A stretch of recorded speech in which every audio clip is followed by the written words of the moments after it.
आज ही Doubtnut app download करें। Doubtnut पर होगा अब आपके सभी मैथ्स, केमिस्ट्री, फिजिक्स और बायोलॉजी डाउट्स का सफाया। बस अपने क्वेश्चन की फोटो खींचो, उसे क्रॉप करो और तुरंत वीडियो सॉल्यूशन पाओ। Download now. हेलो स्टूडेंट्स, इस वीडियो में हम डिस्कस करेंगे position of bright and dark fringes in Young's double slit experiment. तो देखो, हमने जब यंग डबल स्लिट एक्सपेरिमेंट पढ़ा तो हमने देखा कि यहाँ पे दो स्लिट्स लगी होती हैं। एक ये स्लिट, ठीक है, इस तरह से, और एक ये स्लिट हो गई। और यहाँ पे हमने क्या किया था, स्क्रीन लगा दी है इंटरफेरेंस पैटर्न को देखने के लिए, ठीक है। ओके, अब यहाँ से क्या होता था, लाइट रे आती थी, ठीक है। यहाँ पे अपने पास में मान लो कोई सोर्स है, ये स्लिट S1 है, ये स्लिट S2 है। यहाँ से लाइट रे निकली मान के चलते हैं, और वो कुछ इस तरह गई। यहाँ से लाइट रे निकली, वो इस तरह गई, और यहाँ से लाइट रे आई ऐसे, ठीक है, और यहाँ से वो पलटी मार के इस तरह निकल गई। इंटरफेरेंस हो रहा है क्योंकि, तो यहाँ पे एक क्या मिला हमें, फ्रिंज पैटर्न मिला यहाँ पे, ठीक है। अब वो अगर इन दोनों वेव्स का, जो यहाँ से S1 और S2 से निकली है, पाथ डिफरेंस क्या होता है, डेल्टा एक्स, ठीक है।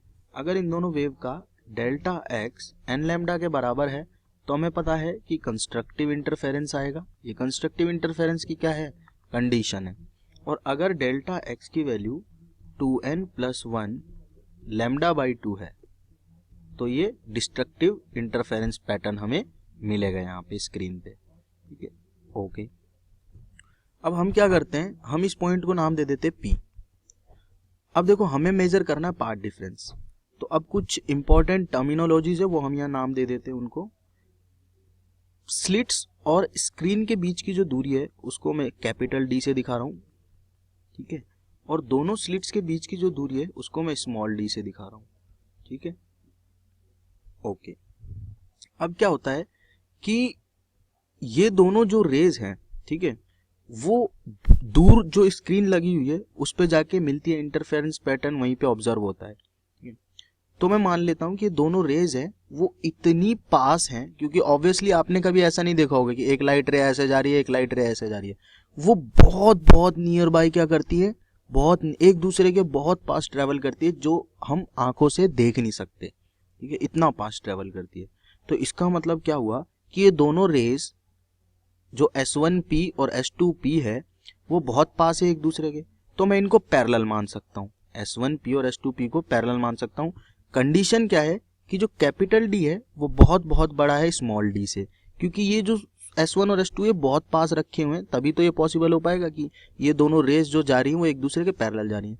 और ये जो बीच से जो एंगल बना है, ठीक है, जिसको मैं हॉरिजॉन्टल के साथ एंगल मान लेता हूँ थीटा, ये बहुत छोटा है, this angle is very small, ठीक है। ये एंगल कहाँ से बना है अपना, हॉरिजॉन्टल के साथ में, तो इसको मैं हॉरिजॉन्टल लाइन बना लेता हूँ ऐसे।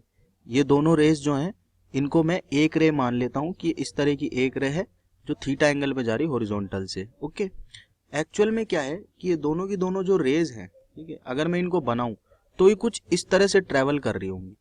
तो ये रेस इस तरह कुछ ट्रेवल करती हुई दिखाई देगी। अगर ये ऐसे जा रही है तो दूसरी रेस जो है S2 सोर्स से ऐसे जा रही है। बिल्कुल दोनों कैसे जा रही है, पैरेलल जा रही है एक दूसरे के, ठीक है।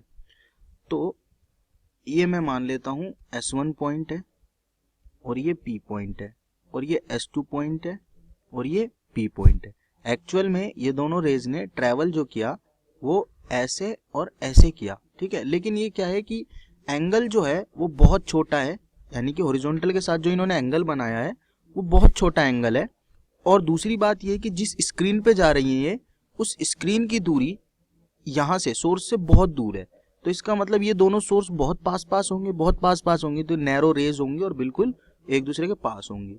तो अब मुझे क्या फाइंड करना, देखो, अगर मैं यहाँ से परपेंडिकुलर डाल दूं इस पे, ठीक है, तो यहाँ से और यहाँ तक की दूरी जो है वो यहाँ से और यहाँ तक की दूरी हो गई, ठीक है, बराबर है। देखो, इन दोनों पॉइंट के पैरेलल पॉइंट्स हैं, इन दोनों के बीच की दूरी बिल्कुल बराबर है। तो ये जो डिस्टेंस बची, ये वाली डिस्टेंस, ये क्या हो गई, ये हो गई अपने पास में पाथ डिफरेंस दोनों रेस का, ये वाली डिस्टेंस, ठीक है। अब हम इस पॉइंट को इस पॉइंट से क्या कर लेते हैं, मिला लेते हैं, ठीक है। ये जो बीच वाली लाइन है इनकी सेंटर लाइन जो मैंने बनाई थी वो कुछ इस तरह से है, ठीक है। और इस लाइन का जो हॉरिजॉन्टल के साथ एंगल है वो कितना था, थीटा था। यानी कि हॉरिजॉन्टल के साथ ये एंगल कितना है, थीटा है। तो ऑब्वियसली ये एंगल थीटा है तो ये एंगल भी कितना होगा, this angle will also be theta. ठीक है, ओके। अब मैं लिखता हूं यहाँ पे फेस, ये पाथ डिफरेंस, ये वाली डिस्टेंस मुझे चाहिए। ये डिस्टेंस क्या होगी, डेल्टा एक्स, पाथ डिफरेंस होगी। तो मैं लिख सकता हूं कि भाई डेल्टा एक्स जो है वो क्या होगा, ये डिस्टेंस S1 और S2 के बीच की स्मॉल डी हमने मेजर की हुई है। ठीक है, तो डेल्टा एक्स अपॉन डी जो है उसको मैं लिख सकता हूं साइन थीटा, लिख सकता हूं। ये एंगल थीटा है ना, ये एंगल थीटा है, इस एंगल इस थीटा। तो इस वाले ट्राइंगल में मैंने लिख दिया height upon hypotenuse is equals to sine theta. तो डेल्टा एक्स की वैल्यू क्या आ गई, डेल्टा एक्स की वैल्यू आ गई d sine theta, d sine theta के बराबर आ गई। ओके, अब क्या है कि हमने ऑलरेडी ये अज्यूम किया हुआ है कि theta is very small. Theta जो है वो क्या है, बहुत स्मॉल है। ये इनिशियल अजम्पशन थी हमारी, बहुत स्मॉल अगर थीटा है तो हम क्या साइन थीटा को टेन थीटा लिख सकते हैं, साइन थीटा को टेन थीटा के बराबर लिख सकते हैं जी, बिल्कुल लिख सकते हैं। ठीक है, तो हमने लिखा delta x is equals to d tan theta, sine theta को टेन थीटा लिख दिया हमने, इंटरचेंज कर दिया। ठीक है, यहाँ पे मैंने इंटरचेंज का साइन भी लगा दिया। अब अगर मैं टेन थीटा की वैल्यू निकालना चाहूँ, देखो इस ट्राइंगल में, तो क्या लिख सकता हूँ, मान लेता हूँ कि ये सेंटर पॉइंट है जहां से y दूरी ऊपर क्या बन रही है, कोई फ्रिंज बन रही है, फ्रिंज। ठीक है, y दूरी पे हमें क्या मिल रहा है, कोई फ्रिंज पैटर्न मिल रहा है। तो टेन थीटा की वैल्यू y अपॉन डी लिख सकता हूँ, यहाँ से टेन थीटा की वैल्यू क्या लिख सकता हूँ, y अपॉन डी लिख सकता हूँ। ओके, तो लिखते हैं y अपॉन डी। तो डेल्टा x जो होगा वो आ जाएगा डी वाई अपॉन डी, जिसमें y अपॉन डी तो टेन थीटा की वजह से है। अब अगर ये डेल्टा x हमें पता है n लैम्डा के बराबर हो गया, जो कि हमने यहाँ डिस्कस किया है, तो क्या होगा, कंस्ट्रक्टिव इंटरफेरेंस। और अगर 2n+1 लैम्डा बाई 2 के बराबर हो गया तो डिस्ट्रक्टिव।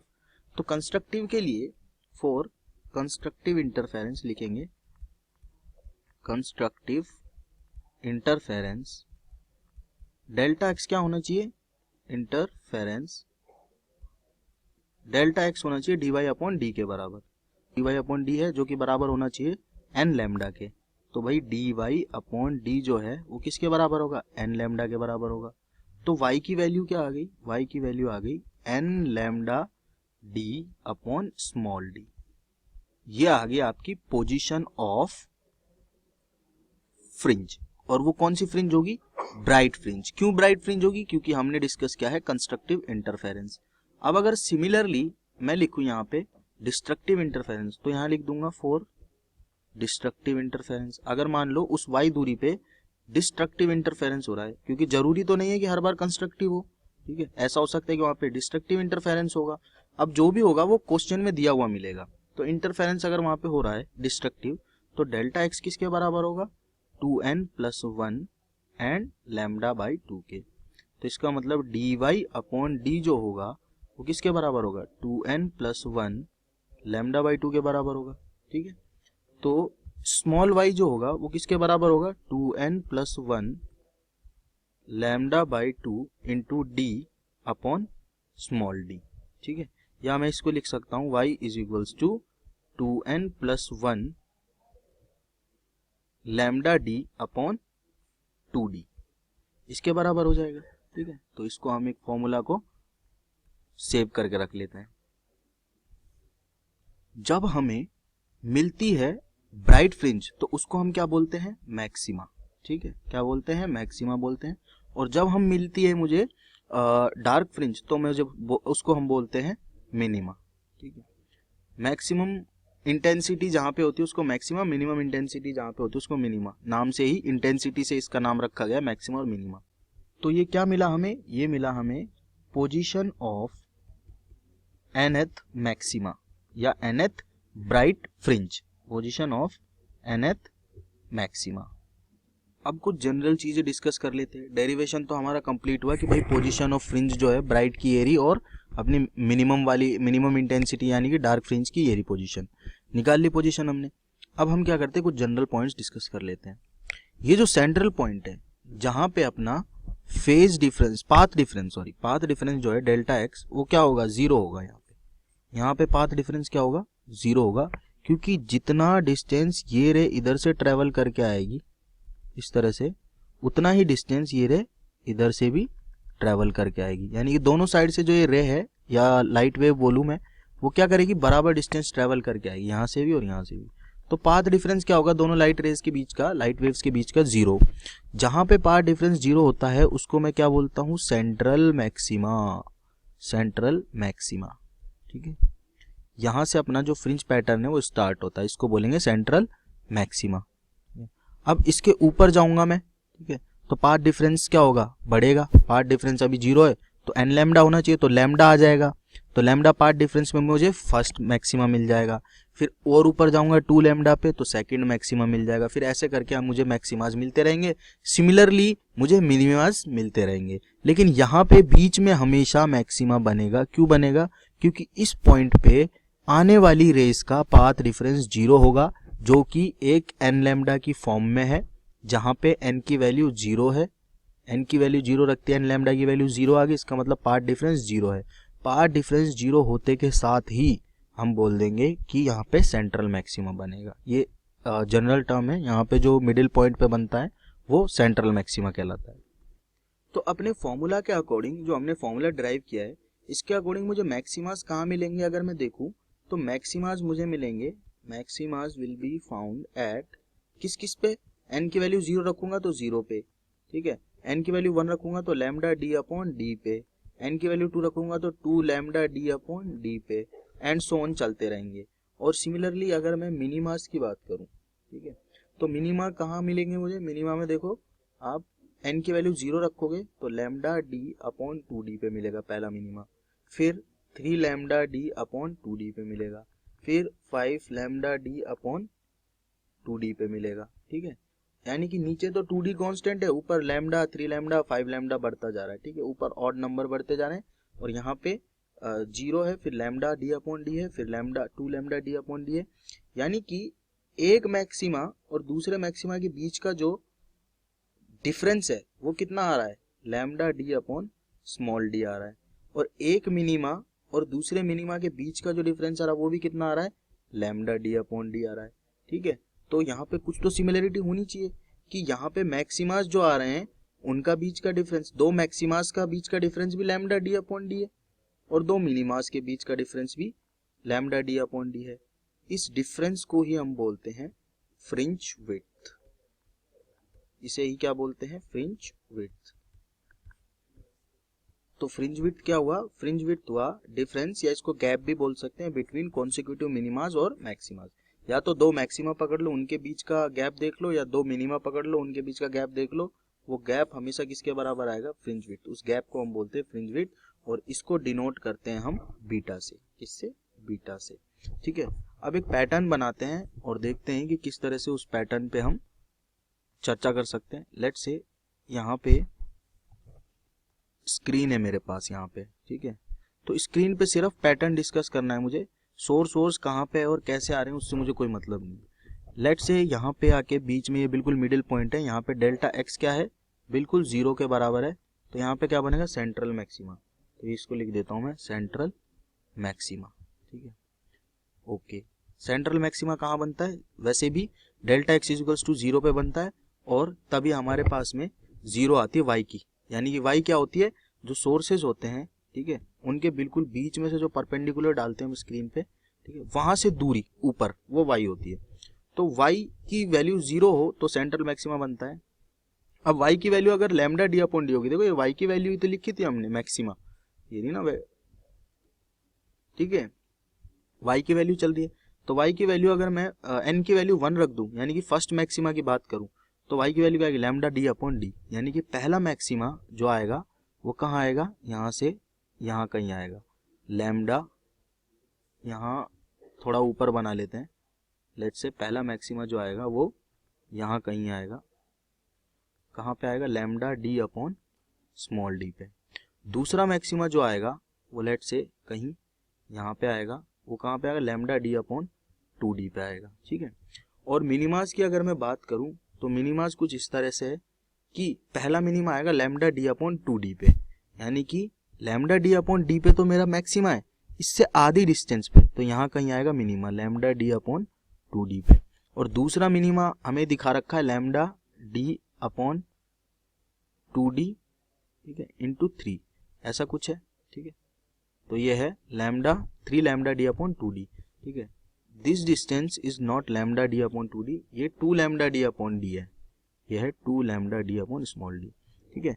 तो जो पैटर्न मुझे ऑब्जर्व हुआ वो ये हुआ कि सेंट्रल मैक्सिमा से ऊपर मिनिमा है, क्या है, मिनिमा, फिर मैक्सिमा है, फिर मिनिमा है, फिर मैक्सिमा है, फिर मिनिमा आएगा, फिर मैक्सिमा आएगा, फिर मिनिमा, फिर मैक्सिमा, फिर मिनिमा, फिर maxima and so on, procedure चलता रहेगा।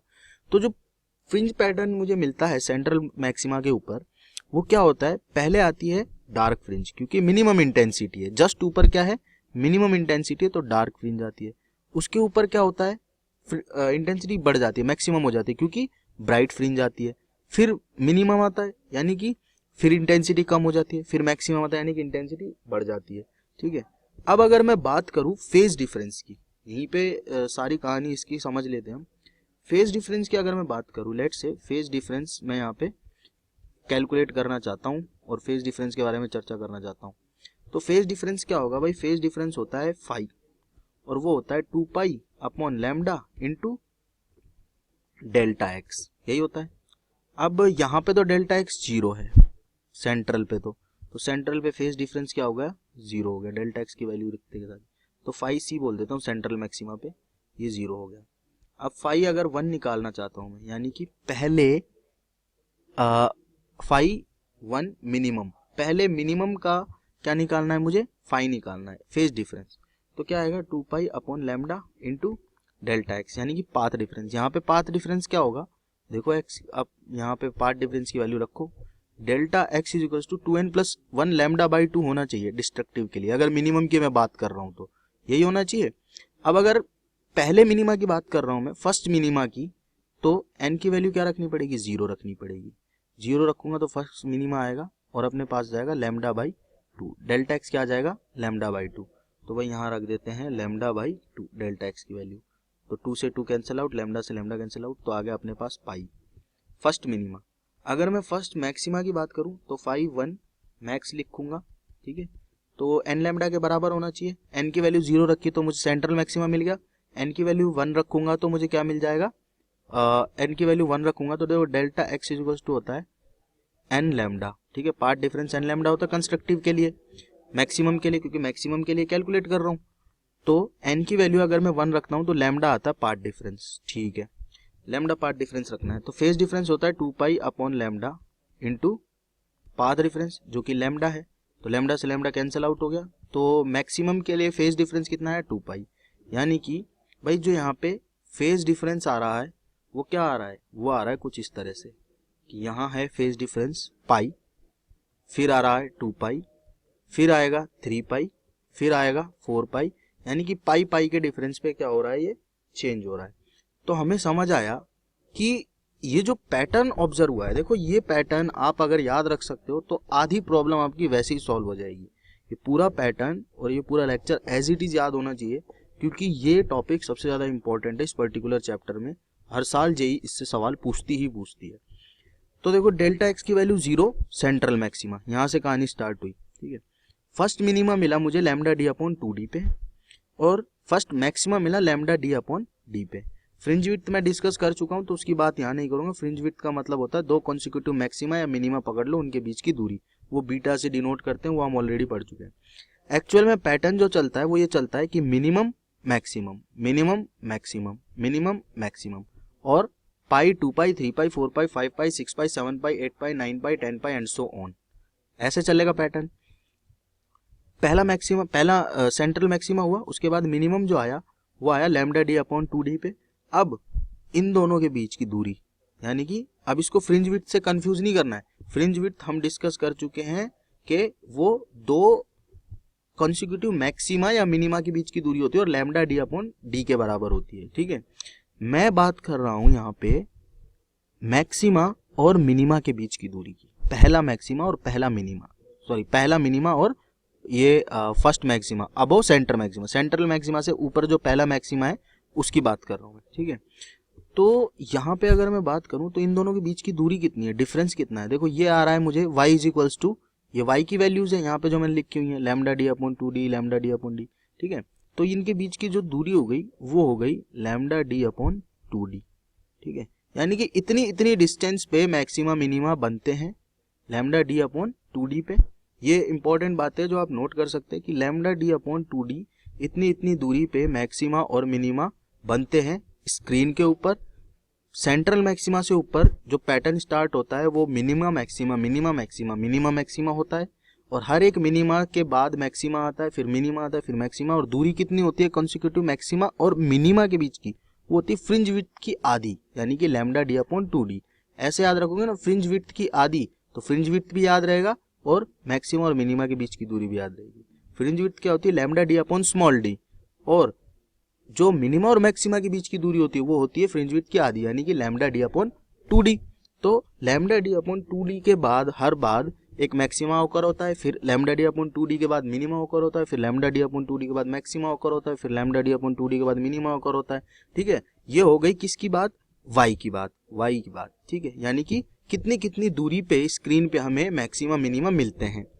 फेज डिफरेंस की बात करूं तो पाई का फेज डिफरेंस के बाद मैक्सिमा मिनिमा मिलते हैं। सेंटर पे फेज डिफरेंस 0 होता है, सेंट्रल मैक्सिमा बनता है, पाथ और फेज दोनों डिफरेंस 0 होते हैं। उसके ऊपर पाई आता है मिनिमम, फिर 2 पाई आता है मैक्सिमम, फिर मिनिमम, फिर मैक्सिमम। तो कुछ चीजें याद रखनी है कि minimum maximum minimum maximum minimum maximum हर एक लैम्डा डी बाई 2d के बाद आते हैं, और फेज डिफरेंस जो होता है वो पाई पाई पाई का चलता रहता है। तो ये हो गया आपका यंग्स डबल स्लिट एक्सपेरिमेंट का कंप्लीट मैथ्स। क्लास 6 से 12 से लेके नीट IIT JEE मेंस और एडवांस के लेवल तक 10 मिलियन से ज्यादा स्टूडेंट्स का भरोसा। आज ही डाउनलोड करें डाउटनेट ऐप या व्हाट्सएप कीजिए अपने डाउट्स 8400 400 400 पर।